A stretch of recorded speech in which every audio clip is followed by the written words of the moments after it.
सप्रेम जय महाराष्ट्र. महाराष्ट्रभरातून शिवसेना एक वादळ या माध्यमाला पाहणाऱ्या तुम्हा तमाम प्रेक्षकांना, सर्व शिवसैनिकांना माझा अनिश गाढवेचा मानाचा जय महाराष्ट्र. जर हे माध्यम आपण पहिल्यांदाच पाहताय, ताबडतोब या माध्यमाला सबस्क्राईब करा. महाराष्ट्रभर शिवसेनेच्या विचारांना पोहोचवणाऱ्या या माध्यमाला तुम्ही सर्वांनी मिळून मोठं करा ही नम्र विनंती करतो.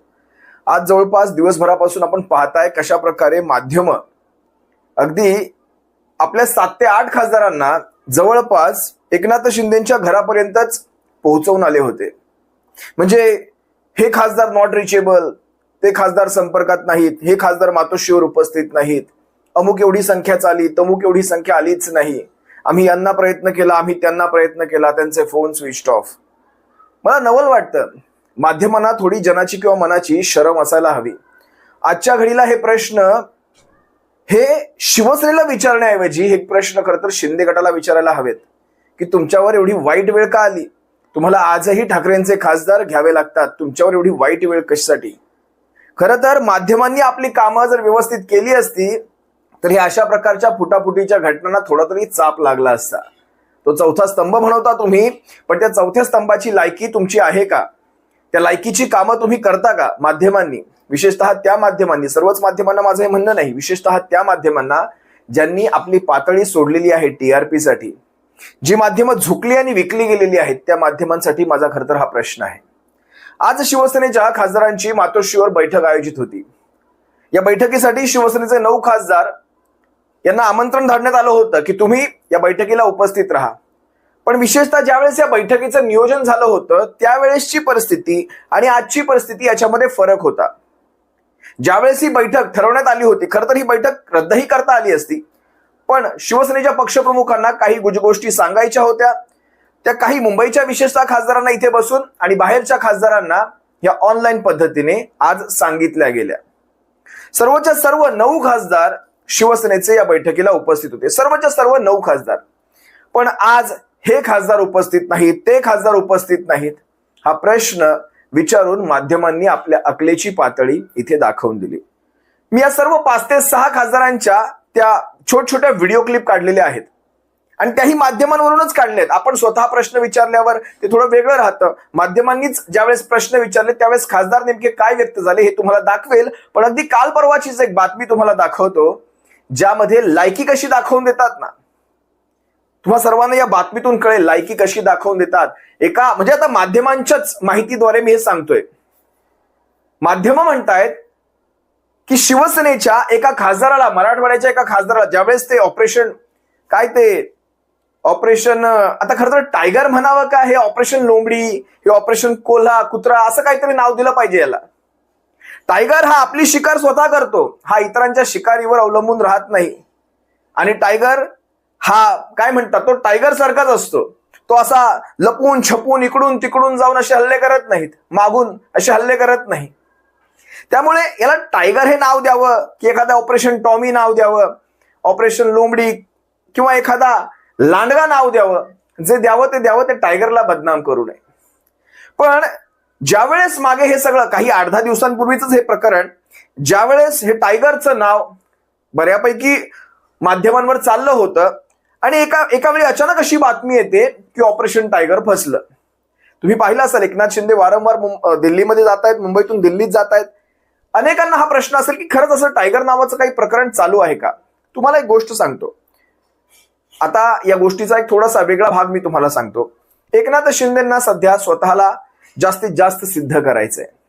भविष्यात जेव्हा भारतीय जनता पक्षामध्ये विलीन करण्याची वेळ एकनाथ शिंदेंवर येईल त्यावेळेस भारतीय जनता पक्षामध्ये आपलं स्वतःचं एक अस्तित्व असावं. कारण ज्यावेळेस विलीन होतील त्यावेळेस अनेक दिग्गज भारतीय जनता पक्षामध्ये या अगोदरच आहेत. त्या सर्व दिग्गजांमध्ये आपलं एक वेगळं अस्तित्व असावं यासाठी आणि शेवटी भारतीय जनता पक्ष हा संख्याबळाच्या आधारावर असतो. कधीही भारतीय जनता पक्ष बघा आकड्यांमध्ये पाहतो.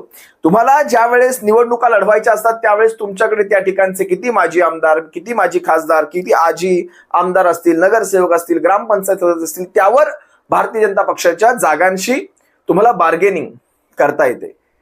भारतीय जनता पक्षाचा हा मूळ हा सगळा संख्याबळामध्ये आहे. त्यामुळे या भारतीय जनता पक्षाची नाडी या एकनाथ शिंदेंनी व्यवस्थित ओळखलेली आहे. त्यामुळे भविष्यात ज्या वेळेस या भारतीय जनता पक्षामध्ये प्रवेशाची वेळ येईल त्यावेळेस आपलं अस्तित्व राखण्यासाठी एकनाथ शिंदेंना स्वतःला फुगवून दाखवण्याची ही वेळ आहे. ही गोष्ट नाकारता येत नाही आणि हे सत्य आहे. आता स्वतःकडे एकनाथ शिंदेकडे 7 खासदार आहेत. खरं तर 7वा खासदार सुद्धा हा शिवसेनेचा होता, पण त्या 47 मतांचा तो गोड बंगाल तुम्हाला सर्वांना माहिती आहे वायकरांचा. असो, पण सध्याच्या घडीला 7 खासदार आहेत. केंद्रीय मंत्रिमंडळाचं त्यांच्या दुसरं जे विस्तारीकरण आहे ते लवकरच होऊ घातलेलं आहे. या सगळ्यामध्ये आणखी एखादं मंत्रिमंडळ, आणखी एखादं मंत्रिपद आपल्या पदरात पाडून घेता येईल का, अशा प्रकारची एक चाचपणी एकनाथ शिंदेची आणि त्यांच्या गटाची आहे. त्यामुळे शिवसेनेचे खासदार घ्यावेत, एखादं मंत्रिमंडळ पदरी पाडून घ्यावं आणि आल्या खासदारांपैकीच एकाला, म्हणजे इकडचीही भांडणं थांबवता येतील, जे स्वतःचे खासदार आहेत किंवा स्वतःचे नेते आहेत त्यांची भांडणं थांबवता येतील आणि आल्यापैकीच एकाला मंत्रिपद देता येईल. अशा प्रकारच्या गोष्टी बॅकग्राऊंडला चालू आहेत. यात काही नाकारता येत नाही. त्यामुळे मी तुम्हाला जे आता बातमी दाखवेल त्यामध्ये मराठवाड्याच्या त्या खासदाराला मंत्रिपदही देऊ केलं जातंय की तुम्हाला मंत्रिपदही देतो, तुम्ही फक्त इकडे या. अशा प्रकारच्या बातम्या ह्या मीडियावरच्याच आहेत. पण त्या खासदाराने ते मंत्रिपदही नाकारलं आणि तुमचा प्रवेशही नाकारला. आजकाल तुम्ही म्हणाल 1-2 खासदारांनी काय फरक पडतो, ते 7चं संख्याबळ, अरे फाट्यावर मारा त्या 7च्या संख्याबळाला. ज्याला वाटतंय 7चा आकडा गाठता आला नाही म्हणून हे सगळं थांबलंय. तुमच्या माहितीसाठी सांगतो, बघा लक्षात घ्या, तुम्हाला पटत असेल की नाही, हे 7चा आकडा गाठता येत नाही म्हणून शिवसेनेचे खासदार घेता येत नाहीत असं अजिबात नाही. यांना 1 खासदार जरी मिळाला ना तरी हे 1 खासदार घेतील, कारण ह्यांनी सगळे नियम, कायदे, कानून सगळे फाट्यावर मारलेले आहेत. यांना कोणीही कायदे कानून विचारत नाही. याचं उत्तम उदाहरण सांगतो. जुन्नर विधानसभा घ्या, महाराष्ट्राची जुन्नर विधानसभा. या जुन्नर विधानसभेमध्ये अपक्ष आमदार शरद सोनावणे यांनी विधानसभा लढवली. या ठिकाणी अपक्ष म्हणून निवडणूक लढल्यानंतर सर्वांची मतं घेतली आणि निवडून आल्यानंतर एकनाथ शिंदेच्या शिंदे गटामध्ये प्रवेश केला. अपक्षासाठी सुद्धा पक्षांतरबंदी कायदा हा अस्तित्वात आहे आणि पक्षांतरबंदी कायदा हा अपक्षासाठी असं सांगतो की अपक्ष म्हणून जर तुम्ही निवडणूक लढला असाल तर तुम्हाला कुठल्याही पक्षामध्ये जाहीर प्रवेश करता येत नाही. तुम्ही अपात्र व्हाल तुमच्या आमदारकीपासून. तुम्ही एखाद्या विधेयकाला, तुम्ही एखाद्या सरकारच्या गोष्टींना किंवा अपक्ष विरोधकांना तुम्ही पाठिंबा देऊ शकता, तुमचा पाठिंबा असू शकतो, पण थेट पक्षांमध्ये प्रवेश तुम्हाला परवानगी नाही. झाला की प्रवेश, वाजत गाजत मीडिया समोर प्रवेश झाला. काय केलं त्या पक्षांतरबंदी कायद्याने? ते आपण ते सिंघमचा डायलॉग, अरे सिंघम तू ऐसा ही मेरे को सॅल्यूट मारेगा, क्या कर लेगा रे तू, असं ते करून दाखवलं शरद सोनावणेंनी. आपण काय केलं? आपण बघत राहिलो. काही फरक पडत नाही. त्यामुळे ते 7चं भूत आहे ना, इथून काढून टाका. 1 जरी खासदार ह्यांना मिळाला तरी ह्यांना काही फरक पडत नाही, हे घेतील. ह्यांना काय ते टेक्निकल गोष्टी, काय तो पक्षांतरबंदी कायदा, काय ते सुप्रीम कोर्ट आणि काय ते काय, सोडून द्या सगळं. ते शेवटी लोकसभा अध्यक्षावर टाकणार. लोकसभा अध्यक्ष बघेल याला पात्र ठेवायचंय की अपात्र करायचंय, कारण शेवटी तो निर्णय लोकसभा, जसं महाराष्ट्रात आमदारांच्या बाबतीत विधानसभा अध्यक्षांकडे निर्णय गेले तसे तिकडे लोकसभा अध्यक्षांकडे जातील. तिथे तो ओम बिर्ला अशा प्रकारे मान खाली टाकतील, हसत राहतील आणि विषय संपून जाईल. 5 वर्ष रेंगाळत राहील प्रकरण. तो खासदार सगळ्या प्रक्रियांमध्ये भाग घेणार, अगदी मतदानांच्याही प्रक्रियामध्ये भाग घेणार. त्याची कुठलीही केस चालणार नाही, त्याचा कार्यकाळ संपणार आणि मग विषयच संपला. हे लक्षात घ्या. एवढे बुद्धू आपण नाही आहोत. आता तरीही 7 खासदारांचं त्यांच्या मीडियाच्याच बातम्यांप्रमाणे पाहायचं झालं तर त्या 7 खासदारांची नावं तरी नेमकी कोण आहेत पुढे आपण पाहूच. पण सध्याच्या परिस्थितीला मराठवाड्याच्या त्या खासदाराची जी बातमी आली, आता मराठवाड्यात कोण आहे? ओमराजे निंबाळकर. आता ओमराजे निंबाळकर हा माणूस तुमच्या गळाला कधीही लागणार नाही. 3 लाखांच्या मताधिक्याने निवडून दिलेला माणूस आहे. जरा एकदा ही बातमी पहा. बुलेटिनच्या सुरुवातीलाच राज्याच्या राजकारणातून मोठी बातमी समोर येते, कारण उपमुख्यमंत्री एकनाथ शिंदेच्या शिवसेनेकडून ऑपरेशन टायगर राबवण्यात येत असल्याची चर्चा होत होती. तुर्तास तरी हा प्रयत्न यशस्वी झाल्याचं दिसत नाहीये.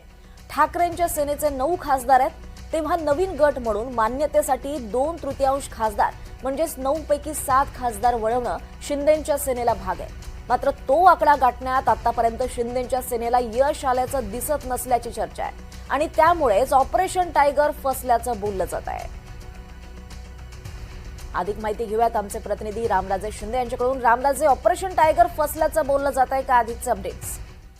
बिलकुल, कारण याच ऑपरेशन टायगरसाठी एकनाथ शिंदे यांनी दिल्लीमध्ये मागील काही दिवसापासून चक्रा मारल्या होत्या, परंतु प्रयत्न केले असले तरी सुद्धा जो आकडा आहे, जे संख्याबळ असतं आणि पक्षांतर बंदी कायदा लागू न होण्यासाठी जे संख्याबळ असतं 7 जणांना फोडणं, ते मात्र शक्य अद्याप झालेलं नाहीये, हे स्पष्टपणे दिसून येते. त्याचं कारण म्हणजेच की 1 खासदार जे आहेत मराठवाड्यातले ते तयार होत नाहीयेत. त्यांना केंद्रीय मंत्रिपदाची ऑफर पण दिली होती, मात्र तरी सुद्धा ते तयार होत नसल्याची माहिती मिळते. आता आजच्या बैठकीला मला वाटतं मुंबईचे 3ही खासदार उपस्थित होते. संजय दिना पाटील असतील, अरविंद सावंत साहेब असतील, अनिल देसाई साहेब असतील. आता 9चा आकडा आणि त्यापैकी हे 7 खासदार जुळत नाहीत अशा प्रकारचं जर आपण ह्यांची बातमी सत्य मांडली तर कोण ते मग? ते 3 खासदार फक्त ठाकरे साहेबांसोबत आहेत, उद्धव साहेबांसोबत आहेत. मग अनिल देसाई, अरविंद सावंत आणि तिसरे खासदार ओमराजे निंबाळकर, अशा प्रकारचा लोकांनी आपला एक तर्क लावला. मग बाकीचे सारे 7 खासदार, मग त्याच्यामध्ये आपले नाशिकचे खासदार असतील किंवा शिर्डीचे खासदार असतील, म्हणजे भाऊसाहेब वागचौरे असतील किंवा संजय देशमुख असतील, संजय दिना पाटील असतील, त्यानंतर म्हणजे अशा प्रकारचे उर्वरित सारे, नागेश भाऊ आष्टीकर असतील, हे सारेच्या सारे जाणार.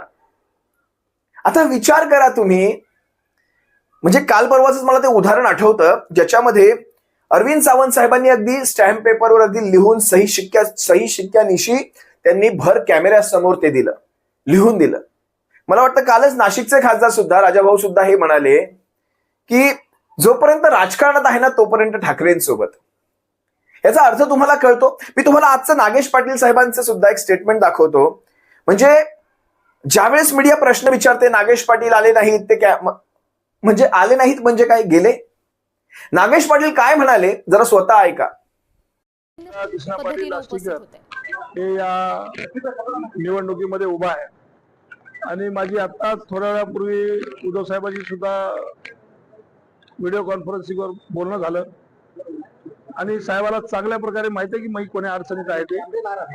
त्यामुळं मी आपल्या सर्वांना प्रेसच्या माध्यमातून सांगू इच्छितो की आम्ही उद्धव साहेबांच्या सोबत आहोत, कुठेही कधीही गेलेले नाहीयेत.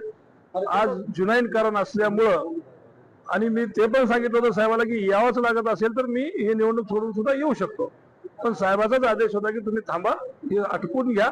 आटपून घेतल्याच्या नंतर मी निश्चित साहेब. स्वतः उद्धव साहेबांनी सांगितलं निवडणुकीमध्ये लक्ष द्या. विधान परिषदेची निवडणूक चालू आहे, निवडणुकीची धामधूम आहे. स्वतः नागेश पाटीलांचे चिरंजीव निवडणुकीमध्ये उतरलेले आहेत. अशा परिस्थितीमध्ये तुम्ही इकडे येऊ नका, तुम्ही ऑनलाईन उपस्थित राहा, हे उद्धव साहेबांचेच आदेश.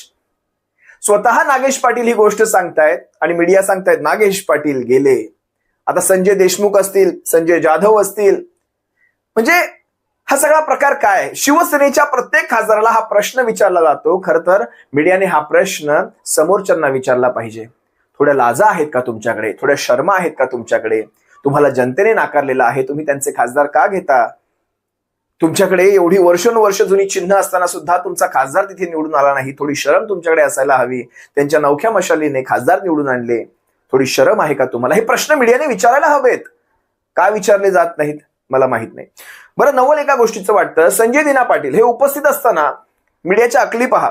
मीडियाने काय सांगितलं? संजय दिना पाटील अनुपस्थित. ते संजय दिना पाटील एवढे भडकले. सुरुवातीला ही बातमी पहा कशा प्रकारे त्यांच्या अनुपस्थितीची बातमी दाखवली गेली. दरम्यान ही बैठक सध्या सुरू आहे, गेल्या तासाभरापासून ही बैठक सुरू आहे आणि या बैठकीला किती खासदार हजर आहेत आपण यावर एक नजर टाकूयात.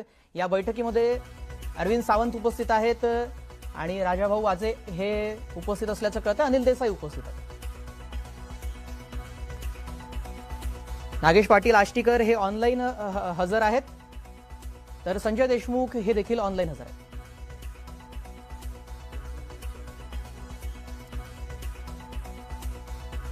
बैठकीला न पोहोचलेले खासदार कोणते आहेत आपण त्यावर एक नजर टाकूया. संजय दिना पाटील हे पोहोचलेले नाही आहेत. भाऊसाहेब वागचौरे, ओमराजे निंबाळकर आणि संजय जाधव हे 4 खासदार या बैठकीला गैरहजर आहेत. त्यानंतर संजय दिना पाटील जे काही भडकले आणि त्यांनी जो काही समाचार घेतला तो पाहण्यासारखा आहे. जरा पहा संजय दिना पाटलांनी यांचा कसा खरपूस समाचार घेतला. हमारे जो नेता है संजय राउत साहब, उसने आपको सविस्तर सबको बता दिया है और आप जरा मेहरबानी कीजिए, हमको जरा काम करने दीजिए. आपके फोन रुकते नहीं है, परेशान करते हैं. जो होने वाला रहेगा हो जाएगा.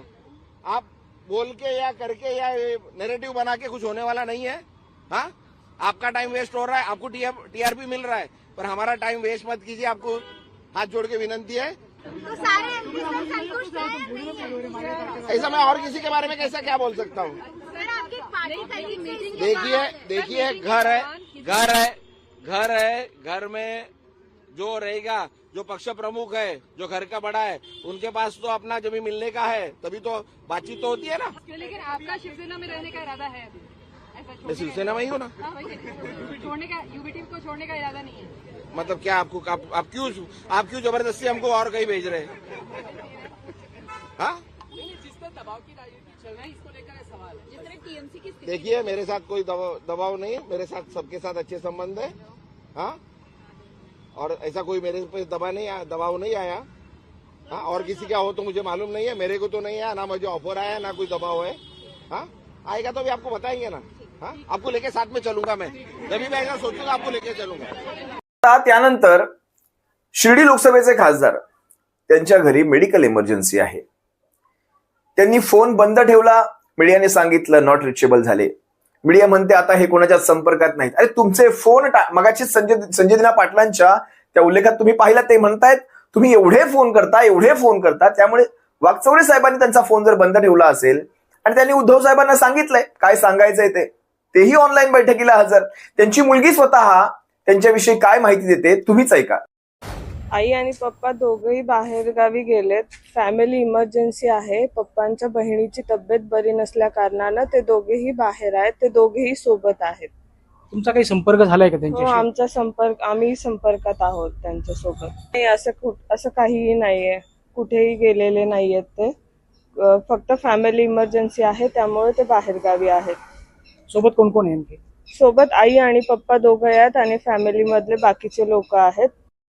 या अशा बातम्या ज्यावेळेस ऐकतो खरंच वाटतं या मीडियाला दुसरी आता कामं उरलेली नाहीयेत का? फक्त ठाकरेंचे खासदार जात आहेत, ठाकरेंचा गट धोक्यामध्ये, ठाकरे तुम्हाला काहीतरी शिवसेना उद्धव बाळासाहेब ठाकरे हा पक्ष म्हणण्यासाठी आपली जीभ झडते का? म्हणजे कायम उभाठा करायचं, कायम ठाकरे गट करायचं. त्यांना शिवसेना उद्धव बाळासाहेब ठाकरे म्हणजे जर तुम्ही आता नियमाप्रमाणेच तुम्हाला वागायचंय, मग एकनाथ शिंदेच्या गटाला तुम्ही शिवसेना संबोधता, कारण नियम दाखवता तुम्ही की बाबा त्यांच्याकडे आता नियमाप्रमाणे नाव आहे म्हणून आम्ही शिवसेना संबोधतो. मग आमच्याकडे पण नियमाप्रमाणे शिवसेना उद्धव बाळासाहेब ठाकरे हे नाव आहे, संबोधा ना, पूर्ण संबोधा. कशासाठी हे जिधर पे बोजा उधर पे सोजा, हे कशासाठी? काय गरज आहे सगळ्या गोष्टीची?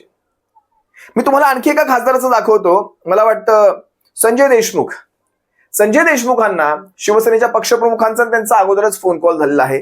5 खासदारांना, जवळपास 5 ते 6 खासदारांना ही परवानगी होती, नाशिकच्या खासदारांना ही परवानगी होती की ऑनलाईन जॉईन करण्याची, पण ते आले मुंबईत, जवळ असल्यामुळे ते आले. आता वाशिम यवतमाळचे खासदार संजय देशमुख हे सुद्धा ऑनलाईन, ते पाहत मी तुम्हाला एक व्हिडिओ दाखवतो, त्यात ते ऑनलाईन जॉईन आहेत, पहा ना.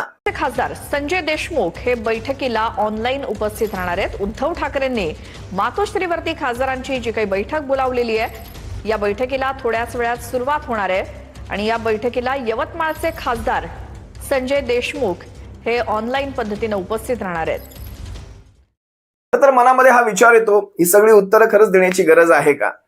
पण काही वेळा उत्तरं द्यावी लागतात, नाहीतर काळ सोकावतो. आणि खरंच ते अरविंद सावंत साहेबांनी ज्या प्रकारे ते लिहून वगैरे दिलं, खरंच तर सावंत साहेब आपणही खरंच लिहून द्यायची अजिबात गरज नव्हती. यांचा तो आत्मविश्वास वाढतो की आता काहीही प्रश्न विचारा, आता उत्तर द्यावे लागतील. असे प्रश्न कधीही सरकारमधल्या पक्षांना विचारले जात नाहीत. असे प्रश्न कधीही देवेंद्र फडणवीसांना, एकनाथ शिंदेंना किंवा अजित पवारांच्या पक्षाला विचारले जात नाहीत. तिकडे मात्र आळीपिळी गुपचिळी असते, दाभणाने तोंड शिवलेली असतात. पण इथे मात्र सर्वांना प्रश्न विचारायचे असतात.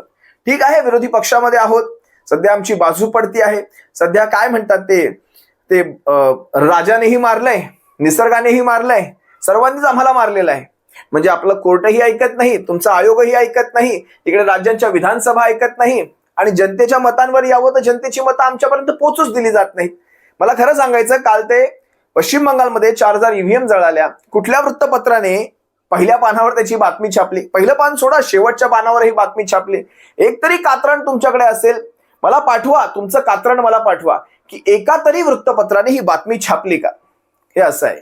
आपण ऐकायचो नॉर्थ कोरियामध्ये, आपण ऐकायचो चीनमध्ये, ह्या हुकुमशाही राष्ट्रांमध्ये वृत्तपत्रांवर, बातम्यांवर कंट्रोल आहे. त्यावेळेस नवल वाटायचं हे सगळं ऐकून की एकच चॅनल दाखवलं जातं बातम्यांचं आणि त्यावर सरकारचा कंट्रोल असतो, सरकार सांगेल त्याच बातम्या दाखवाव्या लागतात. आज ते अनुभवतोय आपण. जे सरकार सांगेल तेवढ्याच बातम्या वृत्तपत्रांमध्ये येणार, जे सरकार सांगेल तेवढ्याच बातम्या मीडियावर दाखवल्या जाणार, किंबहुना मीडिया चॅनल्स सरकारचे असणार. मला नवल वाटतं ह्या सगळ्या गोष्टीपर्यंत भविष्य कसं असेल याची चांगलीच प्रचिती येते. असो, तुर्तास तुम्हा सर्वांची रजा घेतो. शिवसेनेचा कुठलाही खासदार कुठेही जात नाहीये. शिवसेनेचे सारे खासदार इंटॅक्ट आहेत. आणि लक्षात घ्या, जायचं असतं केव्हा जाऊ शकले असते.